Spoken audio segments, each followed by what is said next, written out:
people for the education of blacks than it was for whites, and some I've heard that. Right, right. That's a good point right there. There were some excellent black schools in West Virginia. Right. Yeah. I've read on and I've seen that they said the schools in You West can Virginia. tell by the number of people from West Virginia who leave the state and become outstanding black leaders. You know, Leon Sullivan, some of them. Right. He had went through an all black educational Oh experience. yeah, in before. Charleston. Yeah, that was in Charleston. What I wanted to ask you though is, given the fact that we have an African American president, I'd like to be able to get some of your thoughts on that and West Virginia's position, because West Virginia did not support him. They did not support him. So, I'd like to get your comments on that, given your background. Oh, I think it is a wonderful experience to be able to go through personally with a black man as president of the United States of America.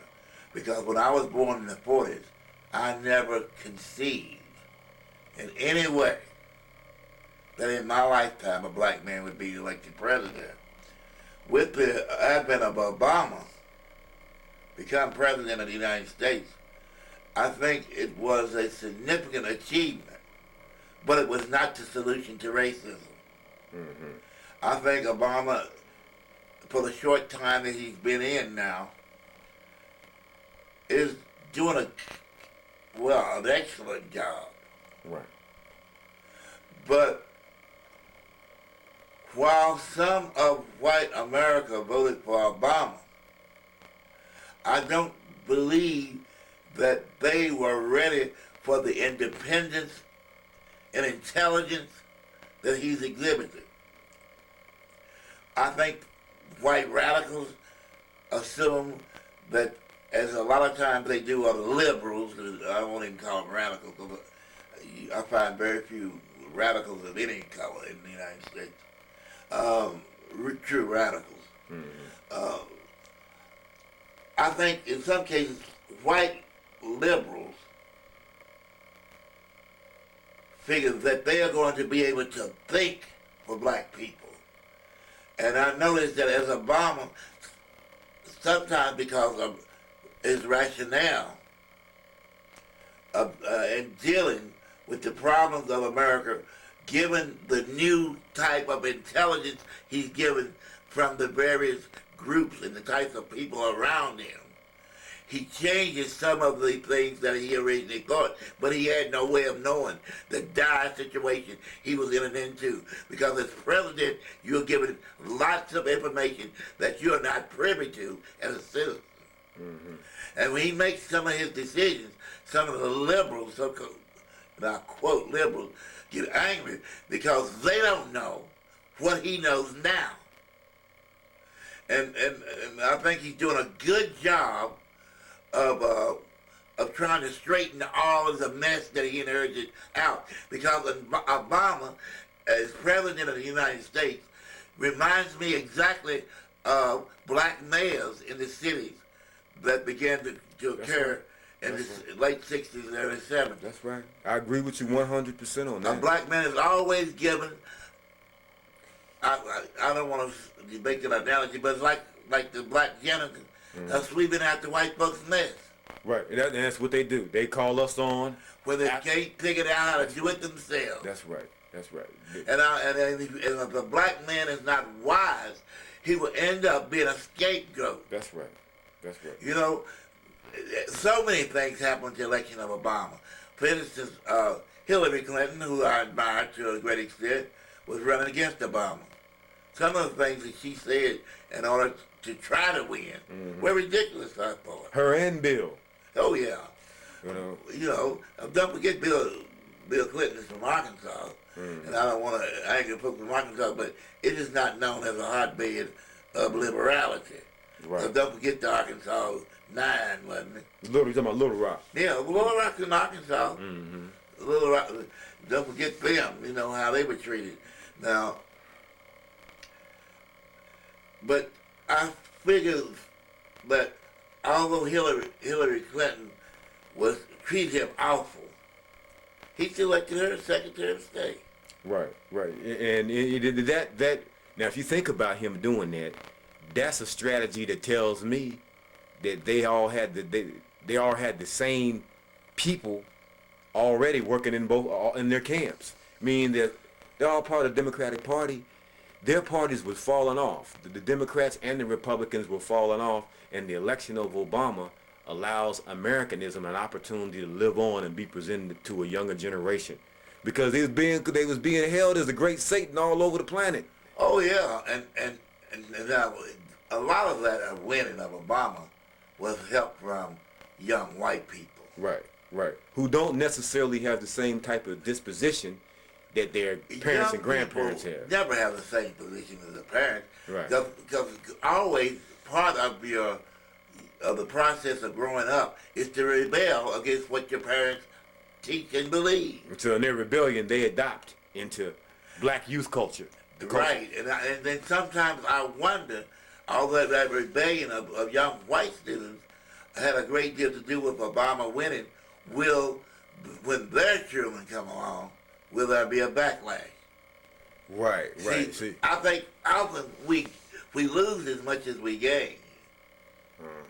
And so I don't know if I'll live that long, but it would be interesting to see how the children of the generation that elected Obama will react to black-white relationships. I hope that it's better, but often I believe it will be, you get that backlash. Because America has gone into extreme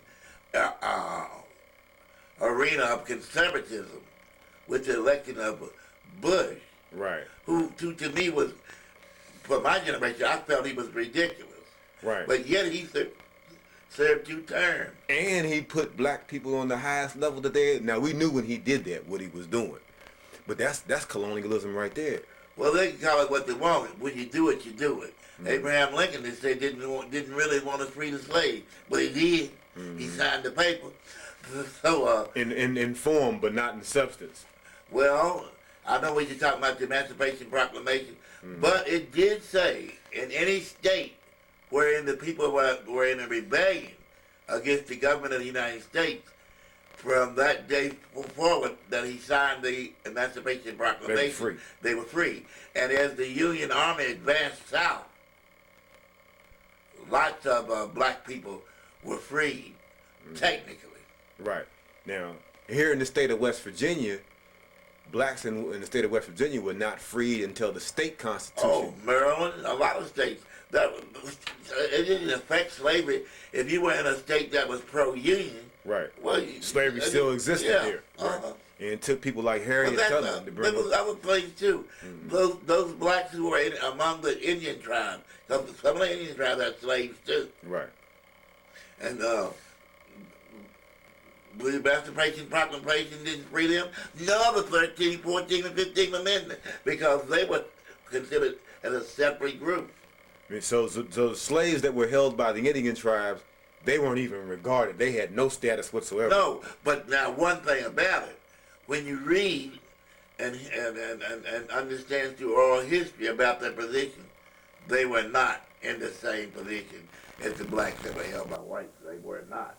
And another thing, that upsets me about that thing about slavery, we often hear, black people own slaves, black people own slaves. Sure. There are some examples where some blacks, particularly mulattoes in states like Louisiana and like that, own slaves. But many of the so-called slaves owned by blacks were under condition that if a black person was freed, he or she would have to get out of the state within 6 months or file for a petition, to remain in that state. And often the blacks that were listed as having slaves had purchased members of their own family. They had been freed before that law, and they could purchase people in their own family. Right. So technically they were slaves, but in reality they weren't. See, that makes me go back to the Dred Scott decision again, where they said in that decision, whether you was a slave or a freeman, that if you was black or part of Negro descent, that you were subject to white people's authority. Oh yeah. Period. So it really didn't make no difference. That was just what, haggling over. I understand what your question is for them, but tell me now, You still, and me too, subject to white man's authority. As long as we see here, that's the issue about Dred Scott. That's the issue about groups like the Nation of Islam, right? Give you an example. It would be saying that, like what they say, as long as we live with white people, we are subject, we are living up under their authority, and the only way to get out from up under that is to create, they're talking about A black nation. a black nation where we self-government. Now this is what the government, the United States government has done in part with the so-called Native Americans. They let them think that they were moving them toward the direction of self-government, self-determination. But prior to that, they had a program to extinguish them and kill them off. Yeah, Of course, they tried to kill them all. they tried to kill them off. Yeah, so after They that, give them blankets with smallpox That's right. and all kind of stuff. and this is the same thing that they had done with us. On one end, making us think that, okay, we're doing this in your best interest. You are distinct people. Then on the other end, come on and integrate. But as you integrate amongst them, they're working on extinguishing you, Destroying you. Destroying you Destroying through- your culture and society. destroying you through because it integration. would be to their advantage. Be to their even with the look at John Smith and the Pocahontas story. They married into that family. They married the king, the chief's daughter, to be able to get in close through integration, through intermarriage. It was destruction of them to people. destroy their structure of their society. That's right.